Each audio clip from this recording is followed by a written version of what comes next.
નમસ્કાર, આપનું હાર્દિક સ્વાગત છે એજ્યુકેશન ઇન ગુજરાતી ચેનલ પર। આજનો આપણો ટોપિક છે હિન્દી, ધોરણ 9, 7 सूरदास के पद। पद्य सूरदास। Part A. निम्नलिखित हेतुलक्षी प्रश्नों के उत्तर लिखिए। विभाग ए, पद्य आधारित। प्रश्न पहला, उचित शब्दों में रिक्त स्थानों की पूर्ति कीजिए। पहला, मेरे मन अनंत कहाँ सुख पावे। दूसरा, जीही मधुकर अंबुज रस चाखो क्यों करिल फल फावे। तीसरा, सूरदास प्रभु कामधेनु तजी छेरी कौन दुहावे। चौथा, कटोरीनी चलन रेणु तन मंडित मुख दधी लेप किए। प्रश्न बीजो, निम्नलिखित विज्ञान सही है या गलत, यह बताइए। पहला, जहाज का पंछी उड़कर फिर जहाज पर नहीं आता। गलत। दूसरा, करेल के फल का रस मधुर होता है। गलत। तीसरा, श्री कृष्ण अनेक अलंकारों से सुशोभित है। सही। चौथा, श्री कृष्ण के सौंदर्य की एक झलक से जीवन धन्य हो जाए। सही। प्रश्न तीसरा, निम्नलिखित प्रश्नों के उत्तर एक एक शब्दों में लिखिए। पहला, श्री कृष्ण का शरीर धूल लगने से कैसे हो गया और भी सुंदर। दूसरा, श्री कृष्ण के मस्तक पर किसका तिलक लगा है। गोरेवन। प्रश्न 4, सही वाक्यांश चुनकर निम्नलिखित विज्ञान पूर्ण कीजिए। पहला, 100 कल्प तक जीने की जरूरत नहीं है क्योंकि बालकृष्ण की छवि को देखने का एक पल भी जीवन धन्य कर देता है। दूसरा, जहाज का पंछी उड़कर पुनः जहाज पर ही आता है क्योंकि उसे जहाज के प्रति लगाव होता है। प्रश्न 5, निम्नलिखित प्रश्नों के साथ दिए गए विकल्पों से सही विकल्प चुनकर उत्तर लिखिए। प्रश्न पहला, कामधेनु क्या है। स्वर्ग की गाय। दूसरा, मधुकर किस रस को चखता है।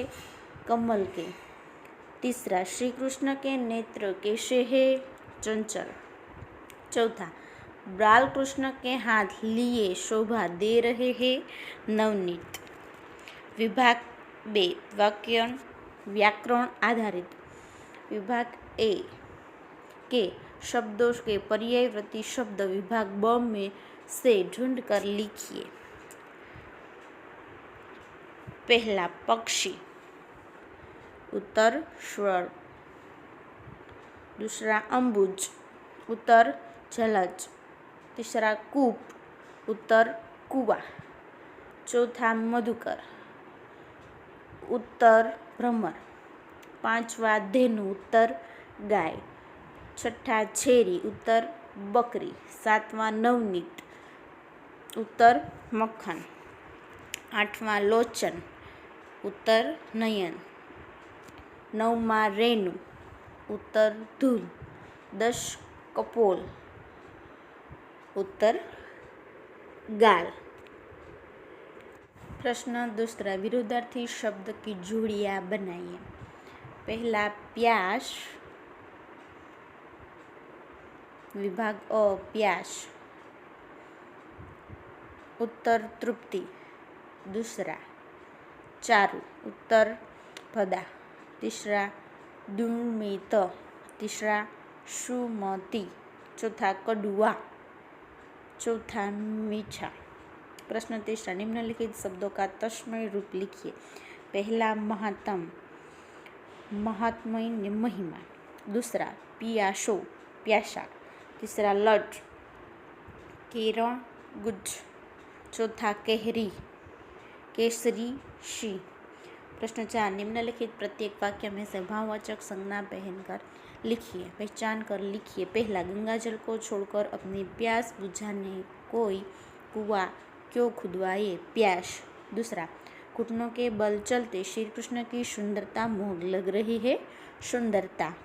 तीसरा, सुशोभित श्री कृष्ण के सौंदर्य को देखना अत्यंत सुखकर लगता है। सौंदर्य। चौथा, भगवान की महिमा संसार में अनूठी है। महिमा। प्रश्न 5, निम्नलिखित प्रत्येक वाक्य में से विशेषण पहचान कर लिखिए। पहला, पीले वस्त्रों में सुसज्ज श्री कृष्ण मोहक लगते थे। पीले। दूसरा, बबूल के वृक्ष की कंटीली डालियों को देखकर उस पर कौन चढ़ेगा, कंचीली। तीसरा, कोई प्यासा व्यक्ति पवित्र गंगाजल को छोड़कर अपनी प्यास बुझाने कुआं क्यों खुदवाएगा, प्यासा। चौथा, श्री कृष्ण के अनन्य भक्त सूरदास जी ने उनके लिए अत्यंत मनोहर पदों की रचनाएं की, अनन्य। पाठ बी, निम्नलिखित प्रश्नों के उत्तर एक एक वाक्य में लिखिए। पहला, सूरदास के मन मधुकर को करील फल क्यों नहीं भाता। सूरदास के मन मधुकर को करील फल नहीं भाता क्योंकि उसने श्री कृष्ण की भक्ति का अम्बुज रस चख लिया है। दूसरा, सूरदास ने श्री कृष्ण को किसके समान बताया है। सूरदास ने श्री कृष्ण को कामधेनु को समान बताया है। प्रश्न तीसरा, शूर धन्य क्यों हुए। शूर धन्य हुए क्योंकि उन्हें श्री कृष्ण की दुर्लभ छवि के दर्शन हो गए थे। प्रश्न दूसरा, निम्नलिखित प्रश्नों के उत्तर 2 या 3 वाक्य में लिखिए। पहला, सूरदास ने किस प्यासे को दुर्भित कहा है। गंगा नदी के जल से शुद्ध और पवित्र अन्य कोई जल नहीं है। जो प्यासा व्यक्ति उसे छोड़कर अपनी प्यास बुझाने के लिए कुआं खुदवाए उसे सूरदास जी ने दुर्भित कहा है। दूसरा, सूरदास के अनुसार 100 कल्प जीने की आवश्यकता क्यों नहीं है। सूरदास मानते हैं कि श्री कृष्ण की दुर्लभ छवि के एक चल के लिए दर्शन भी हमें धन्य बना देते हैं। ऐसे दर्शन हो जाए तो फिर 100 कल्प जीने की आवश्यकता नहीं है। प्रश्न तीसरा, निम्नलिखित प्रश्न का उत्तर 5 या 6 वाक्य में लिखिए। बालक श्री कृष्ण के स्वरूप का वर्णन कीजिए। बालक श्री कृष्ण की छवि बड़ी मनोहर है। वे अपने हाथों में मक्खन लिए घुटनों के बल चल रहे हैं। उनके मुंह में मक्खन और दही लगा हुआ है। उनके गाल सुंदर और आंखें चंचल है। उसके माथे पर गोरे चन का तिलक लगा हुआ है। उनकी लटें मदवस्त भैरव जैसी सुंदर लग रही है। वे अपने गले में कठुआ की माला पहने हुए हैं। इस प्रकार श्री कृष्ण की छवि अत्यंत मनमोहक है। Thank you.